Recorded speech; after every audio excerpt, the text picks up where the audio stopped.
Welcome to All Home Care Matters, the show where we discuss all things home care, with discussions on important age-related matters and topics. Brought to you by Enriched Life Home Care Services, the #1 rated home care provider in Michigan by Top Rated Local.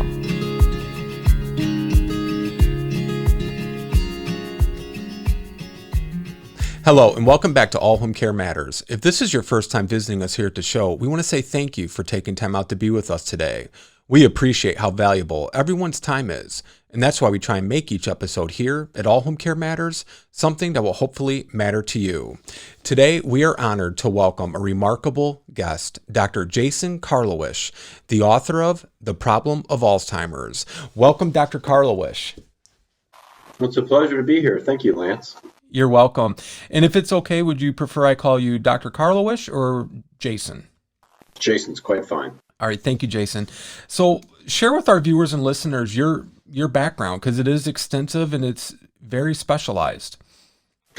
I'm a physician. I trained in internal medicine. And then after my internal medicine residency, I pursued additional training in geriatric medicine. And then I started faculty at the University of Pennsylvania about 1997. And pretty rapidly in that work, I began to focus on the diagnosis and treatment and care of older adults with cognitive problems.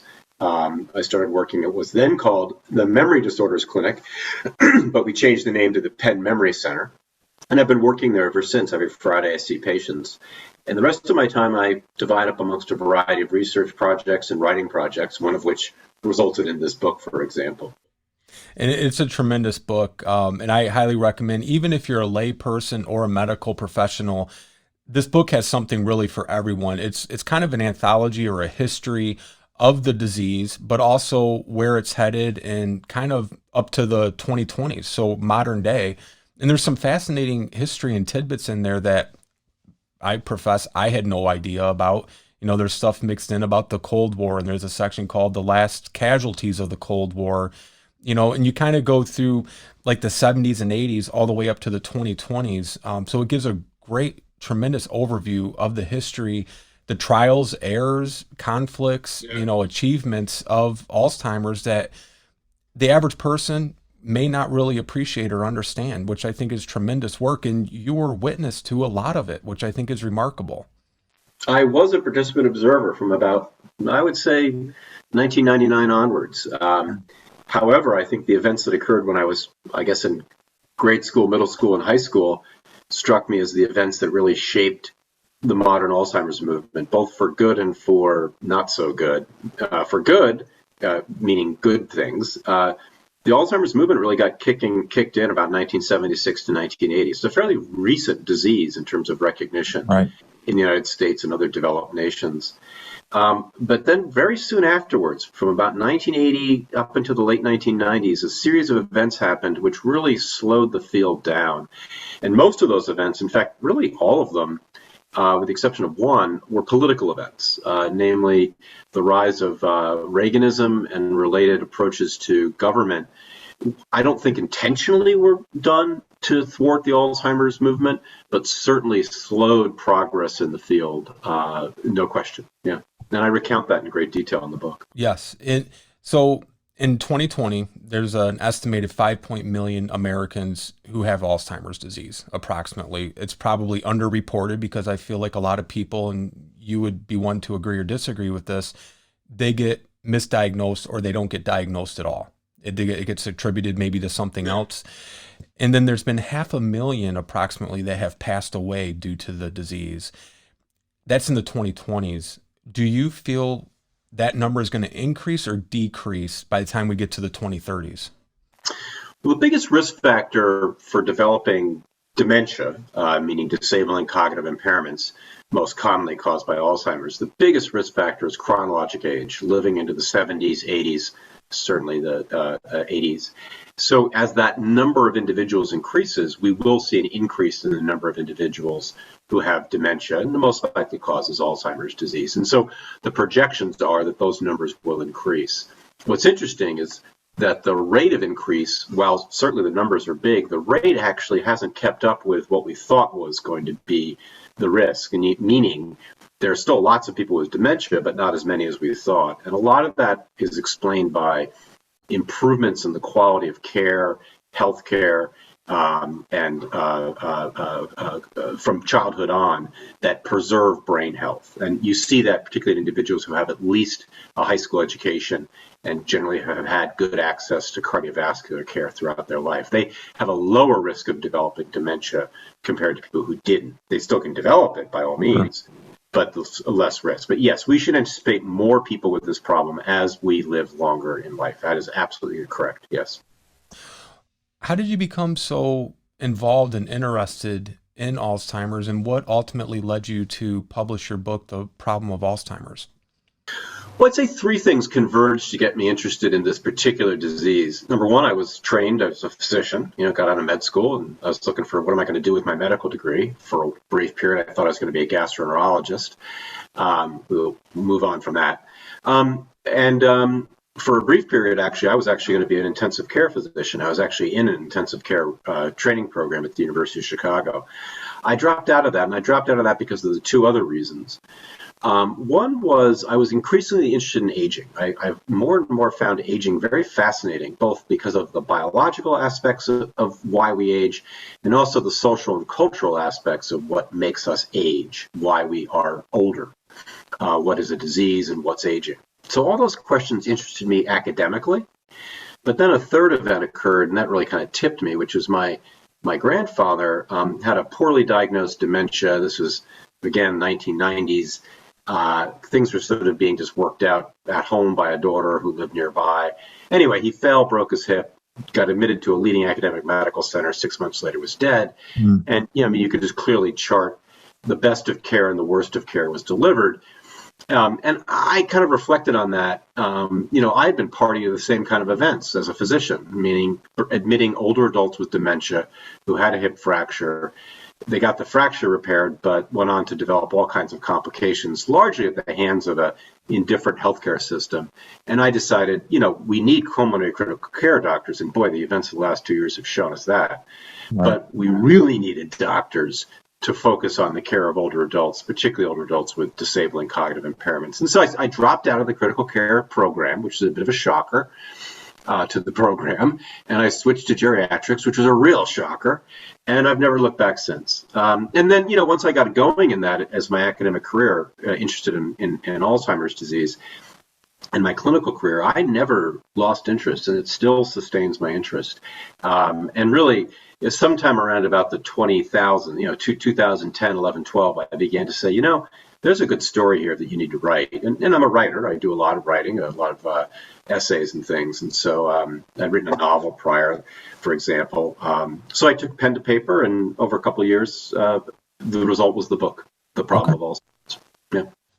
Just a sidestep, just for a moment, your interest in gastroenterology, was that the reason that led you to the tragic obsession of William Beaumont? Yes, you're referring to my novel, Open Wound, The Tragic Obsession of Dr. William Beaumont.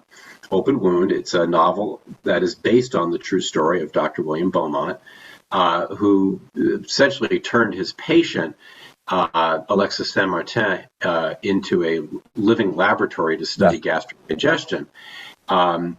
And that is a story I had heard about even in med school. It's a very common story when you learn gastric physiology. They always mention the Alexis Saint-Martin story. And I filed that away as a fascinating story. It was not why I went into gastroenterology. I'll be blunt. One of the reasons why gastroenterology appealed to me in medical school, and this is a very important, I think, admission, it was a procedure-based field. And, at the time I was kind of wandering in med school, not clear what I wanted to do. And, being a gastroenterologist promised a good lifestyle, good income with all the procedures.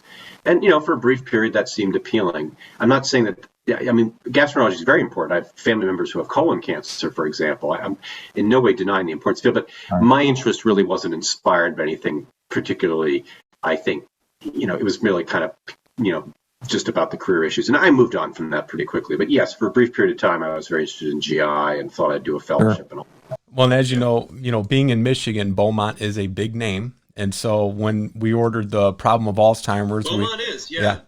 we also picked up that book too. So Yeah, no, Open Wound, I really enjoyed writing that book. It's based on a true story, but it is a novel, and I had a lot of fun with it. Yeah. Yeah. So you mentioned in the book, Jason, that older adults, and this goes, predating how we recognize Alzheimer's and dementia now, that older adults with senility were both out of sight and out of our minds. They were either cared for at home by wives and daughters, or like the old woman in the tower who hired a helper, a maid who really wasn't a maid, or they lived in nursing homes and the few remaining asylums, and that you rarely saw them unless they became sick from other problems, or like the old woman, became too agitated for family to care for them, and that your interest was minimal because you were taught a problem caused by aging and a matrix sense of social and psychological factors was, unlike a disease, essentially untreatable. It was certainly not a medical problem. When did you see that perspective or that opinion start to shift in the healthcare field? Yeah, so that's the crux of the matter, which up until about 1976 or so, was the way we thought about the problem of older adults with dementia. Namely, they had senility, and it was written off, explained as extreme aging. Right. And once you say something is caused by aging, medicine has no interest generally because it's not a disease, and medicine's about diagnosing, treating, and researching diseases. Even in the early 90s when I was in med school, I was taught older adult with dementia, senility, aging, not much you can do. If they got agitated, whatever, antipsychotics were prescribed. Younger person with dementia under 65, very rare, that's Alzheimer's.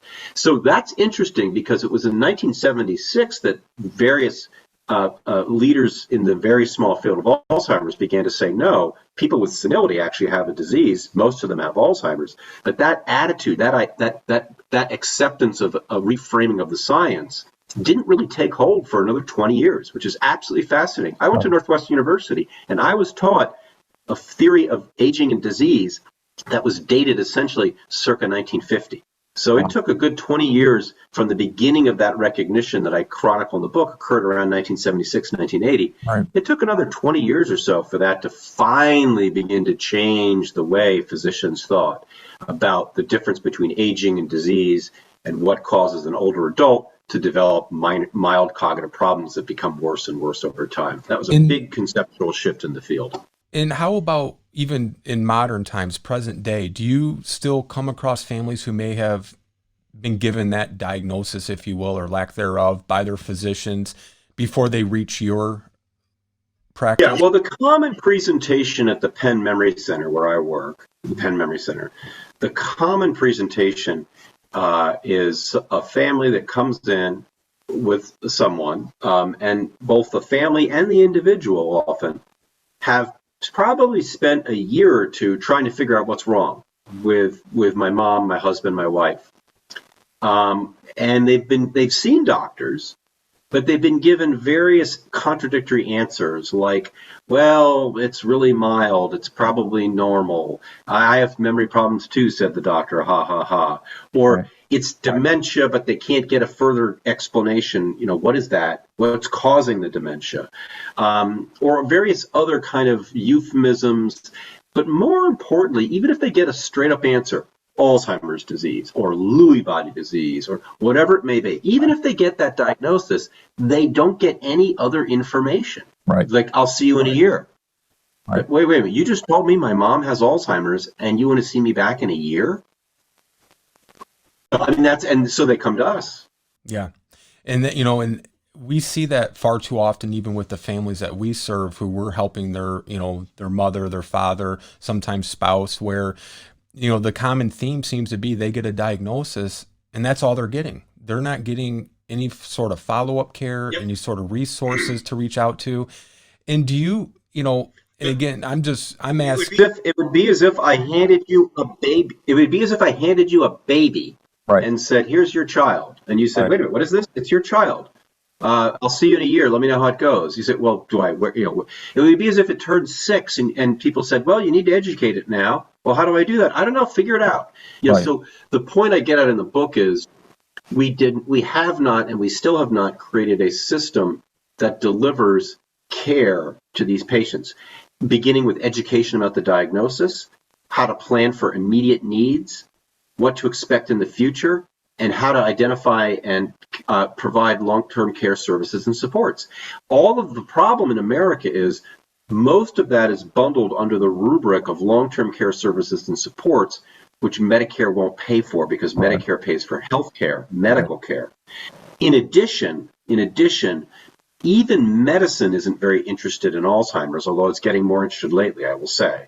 Mm-hmm. And I think much of that had to do with the slow ability to change the way medicine thought about this disease, and I think the lack of really the traditional things that get doctors interested in a disease. Back to my own story about gastroenterology, you could have a good lifestyle doing all those procedures. Alzheimer's is not a money-making area in terms of diagnosis and treatment. And never underestimate doctors as economic actors. They go after certain fields because they see it as rewarding clinically, but also, frankly, monetarily. Right. Well, so it brings me back to this question, too. Some of it is politically motivated, as you mentioned in the book, funding and, what's in it for us kind of thing. And then on the healthcare side, is there any truth to the doctors like to kind of stay away from things that they can't fix because they're trained to fix? Does that play into this at all? Well, yes and no. I think certainly it does to a degree. I mean, I remember speaking with a neurology resident who was looking to train in our fellowship program at the Memory Center, and she told me how her fellow neurology residents said, "Why do you want to go into that? Why aren't you going into stroke or movement disorders or epilepsy? There's all kinds of stuff you can do for those patients." And so that sentiment of being able to do something, that reward of providing care that yields immediate returns, is certainly one that moves many physicians to action. But I also think one of the other reasons is that there is no real field in medicine that trains you to be an Alzheimer's doctor. You don't finish a neurology residency capable of being an Alzheimer's doctor. You do not finish an internal medicine or psychiatry residency capable of it. And so many physicians, they're comfortable taking care of patients with diseases they can't treat, but they're not comfortable taking care of patients that they can't figure out. Uncertainty in the diagnostic process is very annoying to physicians. And if there's one diagnostic process that most physicians kind of go, I kind of don't know how to do it, it's to work up a cognitive complaint. It's to figure out when someone says my memory is not good, well, what's going on with your memory? Shortness of breath, chest pain, headache, falls, those things can be figured out. But most physicians kind of go, I really kind of don't know what to do. So there's this fundamental lack of skill, and doctors do not like to be unskilled. Right. Yeah. They like to know what to do. Absolutely. So I had read a statement that it was a wonderful review of the book, and it happened to be written by one of your colleagues at the Penn Memory Center. And you may be familiar with this statement, but I didn't really understand what they meant by it. And it says that the problem of Alzheimer's makes us mad, but in a good way. What does that mean? Well, I can't speak for what my colleague meant, but I think what he or she meant was you realize all these missed opportunities. Okay. And when you first hear about a missed opportunity, you go, but then you go, well, wait a minute, could we do it again?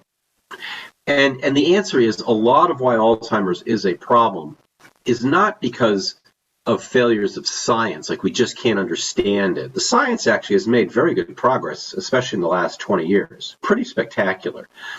The problem has been more us, humans, and the decisions we either made or that we failed to make to take this problem on. And once you realize that, you have two reactions. One is you get mad, but then you sort of realize there's something that we can do. And so if you can harness that anger, if you will, into something productive, you can actually start to make a difference. What is some of the feedback that has really stood out to you personally after publishing this remarkable book? Are there any one or two that really stand out above the rest? I think, number one, people recognize how much we have been part of the problem and therefore we could do something. So just what I was sort of. And I think the second is a lot of people will a line in the book that resonates, from which a host of then other conversations unfold, is a point I make in the book that this is fundamentally a disease of our autonomy.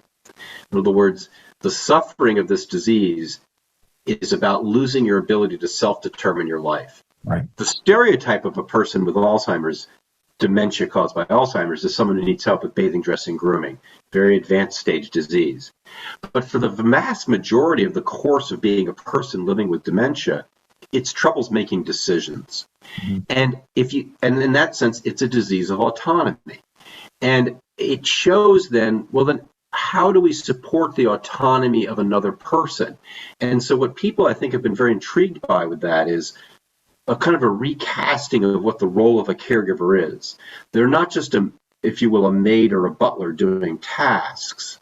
They're actually helping support the autonomy of another person, which is an incredibly morally demanding activity, if you think about it. Right. And I found that many people sort of have written to me and said, it's helped me recast and rethink this role that I just sort of fell into of being my husband's caregiver, of being my father's caregiver, et cetera. Yeah.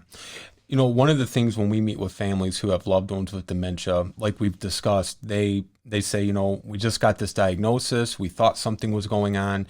It just was confirmed last week. We don't know what to do. I talked to a friend whose mother had it, and their story doesn't really match up with our story. And what we say to them is, when you've seen one person with dementia, you've really just seen one person, because it affects everybody so vaguely and widely differently that there's not necessarily two stories that will always line up. There'll be similarities, but you know, you have the extrovert and then they get the diagnosis and it progresses. Now they become very introverted. And then you have a person likewise who's very introverted. Now all of a sudden they're very extroverted. Why do you think people are affected so differently with this? Well, it's a disease of the mind, fundamentally, you know, and I think as it affects the mind, it affects person's intentions and beliefs in different ways.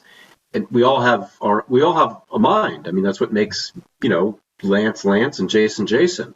And so as I start to damage that with Alzheimer's or other diseases, I'm going to see a kaleidoscope of different ways the disease presents. So I'm not surprised that, you know, and it's a good thing that everyone's different with the disease, because we're all different. Again, that's why you are you and I am me, and thank God, you know. Yeah.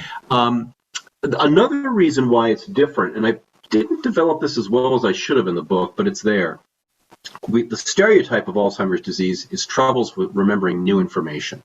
You know, give you 3 words, ask them to you 5 minutes later, you don't remember them. I mean, that's the stereotype. There are other presentations of the disease well documented in neuropsychology and in neuroanatomy. There's a variant that presents initially with mostly problems with language, with the production of words. There's a variant that presents with difficulties with spatial relationships. And finally, there's a variant, particularly early onset, that presents with troubles with executive function, multitasking, etc. And so the different presentations of the disease, together with the uniqueness of each person's mind, creates for obviously incredible variability across how each person is. And yet one can bring principles to bear on how to approach each individual in terms of their care and their well-being and their planning for their future. Is that also, Jason, what makes it difficult to have a medication that is, we'll say, truly effective for patients with Alzheimer's and dementia? The challenge of developing treatments for Alzheimer's, there have been several. We've made great progress overcoming several of them. We can diagnose the disease biologically in someone who's alive now with biomarkers. We've developed drugs that target some of those biomarkers and perfected their dosing and the eligibility criteria. So we've made progress almost kind of in the pathobiology for drug discovery. Where we struggled, and we still struggle, is it's hard to measure how someone's doing with the disease, because you can certainly measure cognition, but as I pointed out, some patients have a dominant memory, others a dominant language, others a and so there's a lot of variability in cognitive performance. Secondly, cognition is only a sliver of what the disease is really about. What the disease is about is being unable to sort of self-determine your life as well as you used to. Well, those are hard things to measure. I mean, you can measure functional abilities and the need for assistance, and that begins to get at the problem. But unlike diseases like heart disease or cancer, where, you know, the benefits are like not having a stroke or not having an MI or simply surviving, right? Living longer. Those kind of measures don't exist in this disease. I mean, there is no measure of someone's mind. How's your mind doing, Lance? I mean, that's not an easy thing to measure. Right. And so it has been difficult to sort of show that a drug is helping a patient because it's difficult to measure a mind. Yeah. And it's kind of, in a way, is similar to the issue with finding a cure for cancer, right? Because the cells mutate differently and there's so many cells, it's kind of hard to map out. So that's back to the biology. You're right. I mean, cancer is a good analogy for the complexity of biology. I agree. Right. Cancer is not cancer, but incrementally we're making dents in various kinds of cancers with very notable discoveries, and yet people still get it and die of it, but yet we've made progress. The more we study the biology of what we call Alzheimer's, the more we find it's a very complicated biology. And so I think where the field, the two words that the field now talks about a lot are heterogeneity and polypharmacy. So heterogeneity refers to the fact that there's a variety of pathologies at work, meaning various ways that brain cells therefore get damaged. And then polypharmacy refers to, we think probably there's going to be need for combinations of therapies for patients depending on the pathologies they have. And, again, the history of cancer is the same story, similar story. So it's not a story that we're not used to. Right. But I guess the key message to our folks who are in the audience is, unlike, say, polio, where we just had to get that vaccine that knocks out the virus, this is a much more complicated disease, kind of like COVID, which is it keeps on mutating, and every vaccine gets you just so far. And that's why we get a new flu shot every year. Or influenza. Yeah. Thank God we have influenza shots and COVID shots, because even if you get it, it's not as bad as if you didn't. But yet people still are getting COVID and influenza despite getting vaccinated because of the variability in the virus, et cetera. And that, I think, is a useful analogy to understand the complexity of this disease. Yeah. So how do you see the hierarchy of medical education changing to accommodate and provide a better understanding of Alzheimer's and dementia so that patients and their families are better equipped and themselves better educated on caring for their loved ones with the disease? Yeah. So I think, maybe we should just look at the pie chart and say, of the big diseases that are causing disability, how much of the curriculum in the relevant disciplines is spent on it, and I think rejigger and readjust. I mean, I would argue getting out an internal medicine, family medicine, psychiatry, or neurology residency without a fair chunk devoted to the problem of Alzheimer's is probably not an adequate training anymore. And so we're just going to rethink the pie slice there, I think. I'll put out a bold idea too. You get cancer, you go to an oncologist. You have heart disease, you go to a cardiologist. Certainly internists manage a lot of people with heart disease, but if things get complicated, we need to probably think about creating an idea of an Alzheimer's specialist. The idea of a certain kind of training that lets a physician, neurology, psychiatry, geriatrics, say, I am an Alzheimer's doctor. We don't have that right now. And just because you're a neurologist or a geriatrician or a psychiatrist does not mean you are an Alzheimer's doctor. And I think we have to rethink that and create a better system of training. One thing that I was fascinated by, and we briefly spoke about this when we first met, is over in Australia, Dr. James Vickers. He's the head of the Wicking Institute of Dementia Research and Education, and he was also the head of their medical school at the University of Tasmania, and he's developed a bachelor's program and a master's program specifically disciplined in dementia.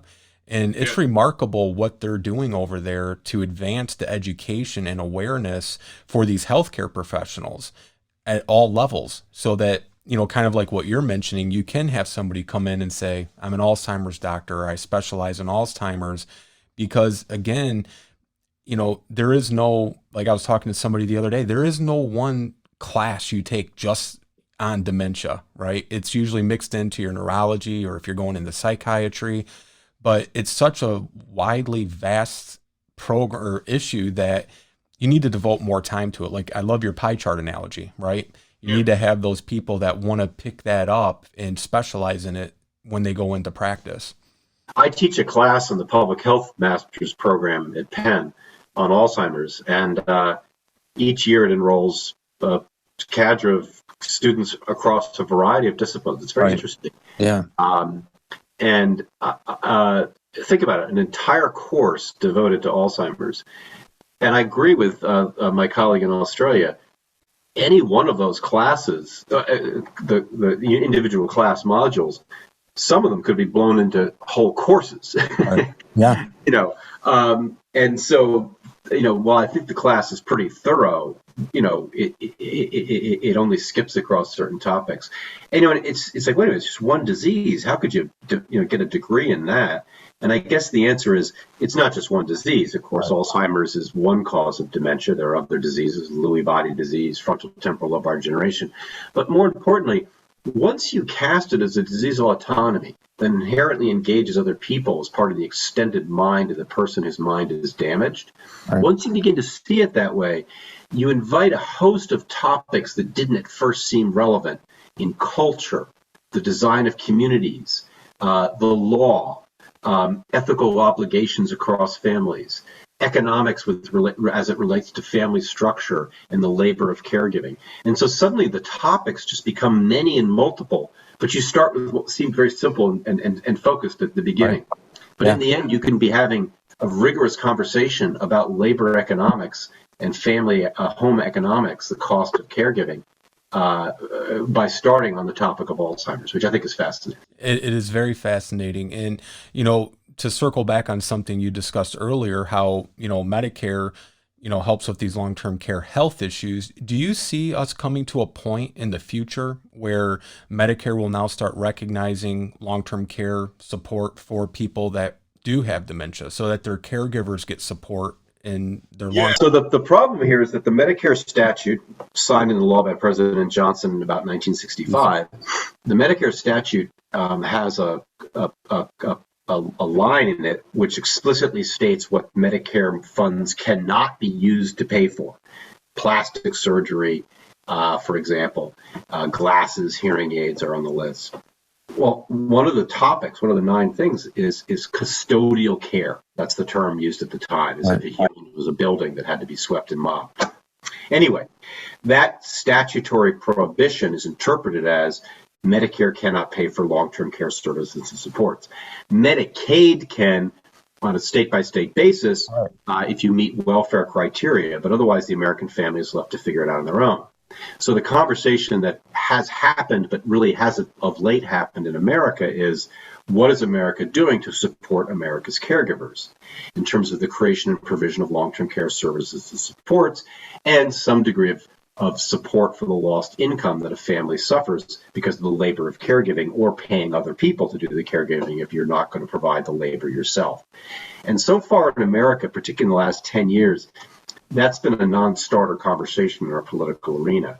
In the last presidential election, the Democratic candidate had aspects on the website describing the things that would be done to try and improve the delivery of long-term care services and supports. It was a start. There was no discussion of that on the Republican candidate's website. It was a non-topic there. And in general, what's happened is the conversation in America around helping America's families to have access to adequate resources to provide long-term care, that conversation has been sort of lost in the politics of welfare. Oftentimes, for example, when you bring up this topic, it's framed as the counter argument is simply, well, that's socialism. And when something is framed as socialist, it's a non-starter for any further discussion because of a framing that says something that is socialist is un-American. It's stigma, yeah. Yeah, we just won't do it. And so as long as that's the conversation, we can't get off the ground zero, even though every American family, I would argue, regardless of one's politics, faces the challenge of either needing a caregiver or being a caregiver. Rosalind Carter. And unless you are independently wealthy, you pay to be a caregiver. So when a daughter might say, well, no, wait a minute, I'm not being paid to be a caregiver for my mother. But many of the adult children in my clinic who are caring for their relative will tell you, I either cut back on work or I quit work or I haven't advanced in my work, or I'm spending the money I'm making in my work in order to care for my mother, father, mother-in-law, father-in-law. I would argue that those are all forms of lost wages to do the labor of caregiving. Absolutely. Most countries in some way help to prevent that impoverishing aspect of life. Our country has not decided to do that, nor have we even created the kind of infrastructure that the family needs to even buy the services that they need. So we just haven't been able to make progress as America to address this very American problem. Yeah. And do you think if the illness gets recognized as a healthcare issue per se, because, home health care, you can have the nurse come to the house, you can have the physical therapist come to the house, a social worker, an occupational therapist. So why not the caregiver? When you say why not the caregiver, you mean? Why would home health care not provide the caregiver if they're providing these other services? Is it because they don't recognize dementia as a health care need? Yeah, no, that's very interesting. So if you think about the stereotype of home health care, it's bathing, dressing, grooming, feeding, toileting, right? Right. Advanced stage dementia. In fact, most long-term care social insurance policies that you buy on the private market cover, you have to have 2 out of 3, 3 out of 5, whatever, VADL needs.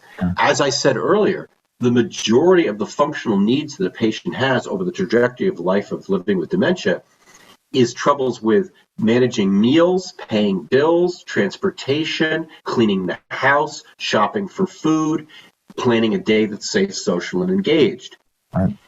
We don't have a system of caregiving that supports that. Right. So in my own family, I'm dealing with a family member who has mild stage dementia. He can bathe, dress, groom, feed, and toilet fine, but he cannot drive to the gym. He doesn't really shop for food very well anymore. He cooks a much more limited repertoire of food, and he was unable to prepare his taxes last time.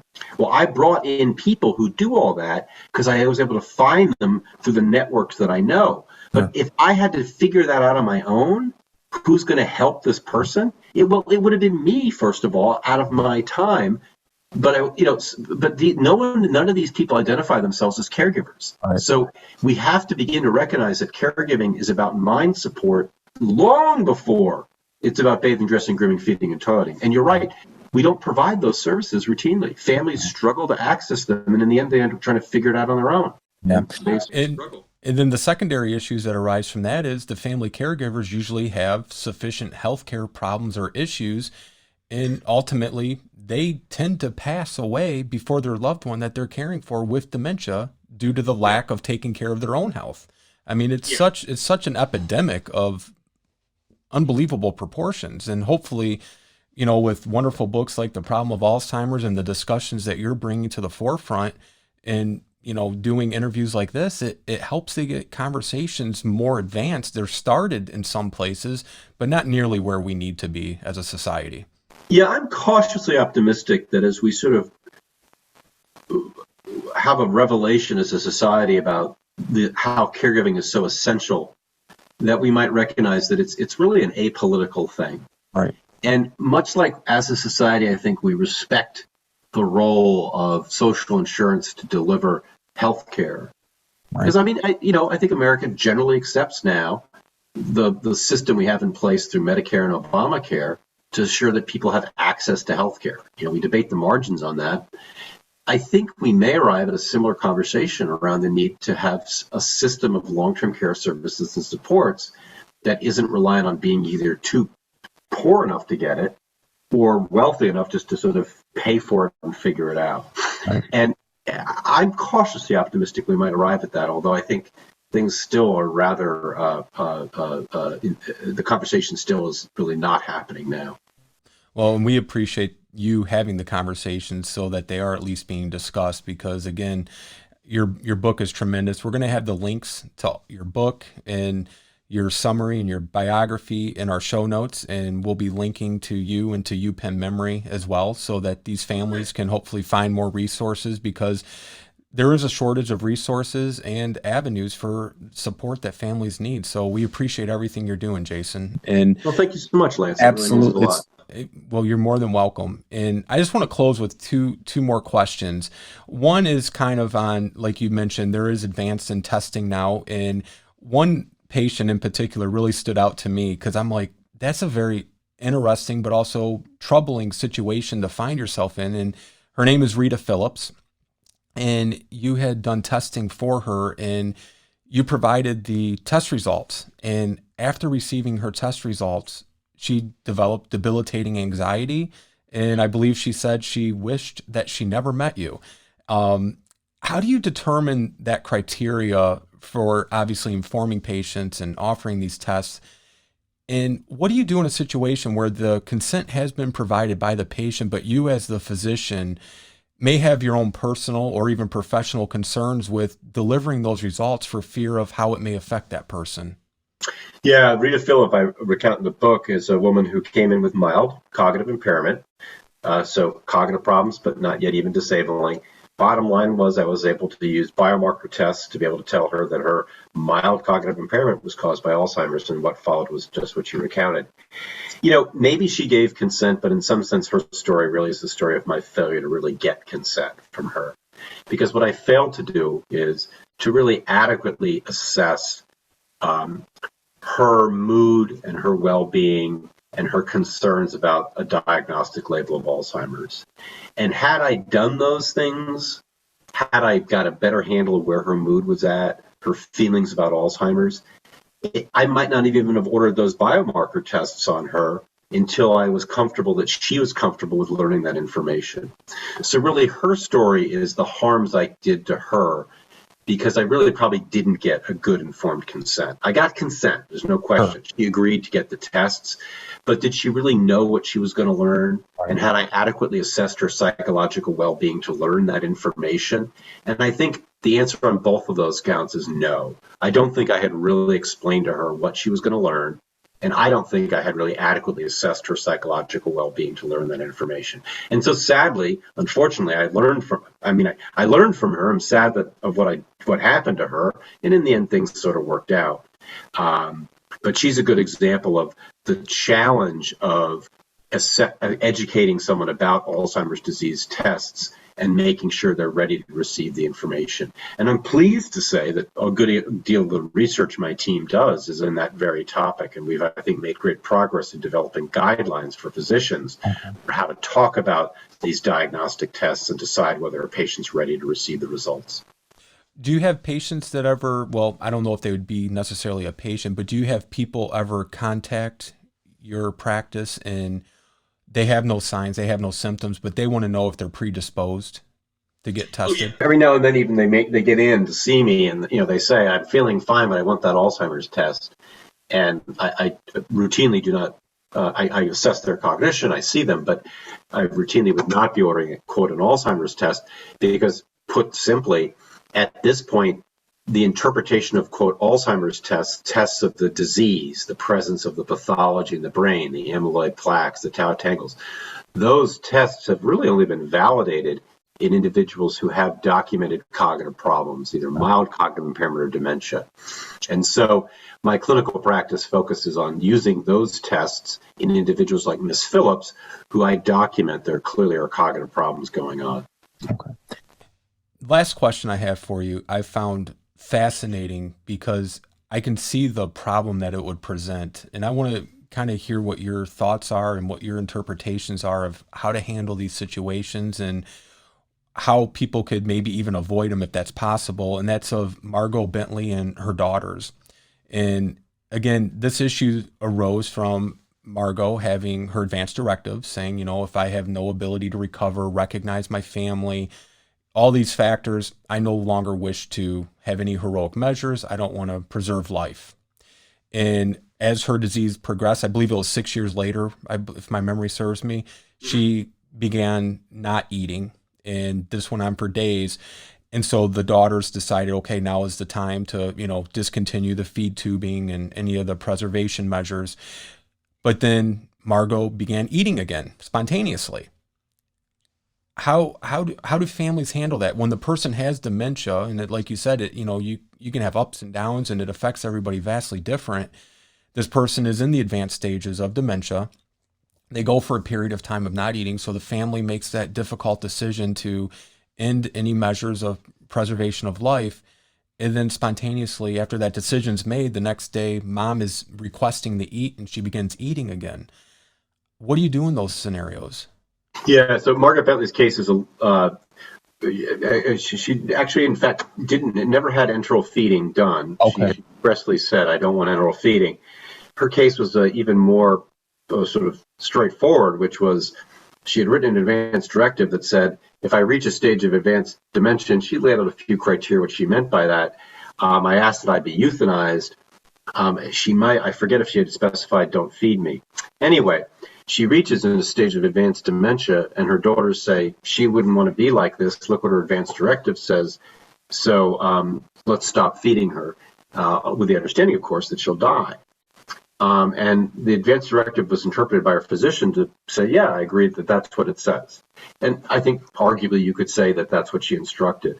Bottom line, long story short, the facility was ordered to resume feeding. Okay. And the decision, ultimately, this went to court. The judge's decision to continue feeding was on the basis of a finding that Margot Bentley, in fact, wanted to eat. And the information that let them conclude that she wanted to eat, even though she had obviously written this advance directive that said, "Don't feed me," was when she was offered savory foods, she generally spit them out. And when she was offered sweet food, she ate them. And so their point was she wants to eat because certain things she doesn't want to eat and other things she does eat. And so she was continued to be fed, and she would die a year or two later, much to her daughter's discomfort. I think she's a good example of a general problem, which is in one stage of mind, we write a directive for how in a future state of mind we want to be cared for. And then we tell other people to enforce that directive. And I think her directive shows the ambiguities of describing what that state of mind will be like and interpreting it, and then the burdens put upon other people to have to enforce that directive or not. Right. And my view on Margot Bentley's directive was that it was still too vague around issues of feeding her. And secondly, I have a real problem with directives that say, "Don't feed me, even if when you offer me food, I eat it." I find that's very morally distressing, Right. For people who have committed themselves to caring for individuals. Now, having said that, I understand the fear that surrounds people when they think about a life with advanced stage dementia. It's not a pleasant situation. No disease is pleasant. This disease is uniquely unpleasant. And I also understand how many people dread what life might be like in some residential long-term care settings. So there's a lot wrapped up in the Margot Bentley case. And my take on that case is it shows us how we're just not ready as a society to really think about what it means to die of this disease. It's a conversation we need to have to better understand what it is like to live with advanced dementia. What is it like to support the mind of a person with advanced dementia? And to really begin to ask those questions before we start writing these glib documents, sign them and get them notarized and say, okay, we're all done. This is how you ought to care for me. So I think we've got a lot of work to do in this space. I'll wrap up with this point. Yeah. Once upon a time, a child was born with Down syndrome. They were almost left for death. They were. Yeah. Well, things changed. And now I'm not trying to say that someone with advanced dementia and someone with Down syndrome are the same, but what I am saying is cultural attitudes change around what it means to be deaf, Black, a woman, Down syndrome, have dementia. And I'm not confident our cultural attitudes around what it means to have dementia are sufficiently thoughtful to begin to say we ought to have these kind of advanced directives or not. I think we still have to work through that, just like we did with people with Down syndrome and other groups that once upon a time were thought as marginalized, etc. So that's my... Let me follow up on that real quickly, Jason. So, and I think that's an excellent point, and you're absolutely right. I mean, we have progressed through society with these different situations, and I hopefully will get to that point with dementia eventually, sooner rather than later, when a person is filling out these advanced directives, because again, they're not most likely medically trained. They have no medical background or healthcare background, and they're filling these questions out and expressing these wishes. Do you think we're at a point where it's not just going to an attorney to have this expressed, but also consulting with your physician so that you really know what you're saying and how you're saying it because of all the different situations that could arise? Yeah, well, a couple things. Number one, I think advanced directives that give guidance about the giving of medical care And feeding someone, I would argue, is not medical care. Okay, it's care, just like dressing someone isn't medical care, bathing them. But advanced directives around medical care, I certainly respect. In other words, the provision of life-sustaining interventions like dialysis, et cetera. And people ought to and should be and write out what they would want. But I think directives around care, feeding, those get into areas that I just don't think we've really thought through. Right. How that ought to be guided is because there's something different about feeding someone compared to putting them on a dialysis machine. I think if people want to think about advanced care planning for dementia, absolutely write a directive around medical therapies, whether you do or don't want them, namely going to an ICU, being hospitalized, et cetera. Ventilator. Yeah. Ventilator. But what I think people ought to really focus on right now and in the coming years, who is going to support you making decisions? Right. Who is going to help you still be Lance? And then talk to that person and make sure they're on board with and capable of that. Because that's that relationship that you're going to establish with Lance and with other people who are what we commonly call caregivers, that's going to let you still be you or not so much be you. And I think that's what I think people need to focus on. I think the attention paid to like the tragic end of the life is important, but it ought not to distract from the here and now of, in the coming months and years, who's going to still help me be me? Right. And how will we do that? That's a great advice. Great advice. Well, Dr. Jason Karlawish, author of The Problem of Alzheimer's, thank you so much for your time today and for all the work you're doing to advance the awareness and education of Alzheimer's. And we look forward to maybe having you back on again in the future when you write your next book. Oh, you're welcome. It was a lot of fun, Lance. Thank you so much. Thanks, everyone. And if you go to my website, there's a little contact me page. You can drop me little notes and whatnot. So absolutely. And we'll have those links up there for you. Thank you again. Have a great day. All right. Thank you for joining us today here at All Home Care Matters. All Home Care Matters is here to help families as they navigate these long-term care issues. We invite you to visit us at allhomecarematters.com, where there's a private, secure, fillable form where you can give us feedback, show ideas, or if you have questions. Every form is read and responded to. And remember, you can listen to the show on any of your favorite podcast streaming platforms or watch the show on our official YouTube channel. Just make sure to hit that subscribe button so that you never miss an episode. We would also like to extend our gratitude and appreciation to Dr. Jason Karlawish, the author of The Problem of Alzheimer's, for joining us today for a discussion on Alzheimer's disease and his book. Thank you so much. We look forward to seeing you next time here at All Home Care Matters. Thank you for joining us today. We look forward to you joining us again on another episode of All Home Care Matters. To learn more about the show and to connect with us, visit us at allhomecarematters.com.